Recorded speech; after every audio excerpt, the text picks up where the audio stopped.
बघूयात पुढची बातमी। महापालिका निवडणुकीच्या नंतर राज ठाकरे आणि आदित्य ठाकरे हे पहिल्यांदाच एकत्र येत आहेत। राज ठाकरे आणि आदित्य ठाकरे सोबतच अमित ठाकरे हे वरळीमधल्या कार्यक्रमाला उपस्थिती लावताना दिसत आहेत। दशावतार सिनेमाच्या ब्लॉकबस्टर पार्टीला काका पुतळ्यांची ही उपस्थिती लक्ष वेधून घेतेय। सोबतच अमित ठाकरे देखील उपस्थित आहेत।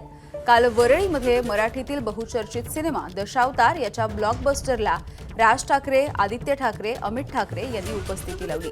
महानगरपालिकेच्या निवडणुकीमध्ये अनेक वेळेला भेटीगाठी होत राहिल्या, मात्र निवडणुका झाल्याच्या नंतर या भेटीगाठी काहीशा थांबल्या होत्या। निवडणुकीच्या नंतर पहिल्यांदाच हे दोघे एकत्रितपणे या कार्यक्रमासाठी उपस्थित राहिले।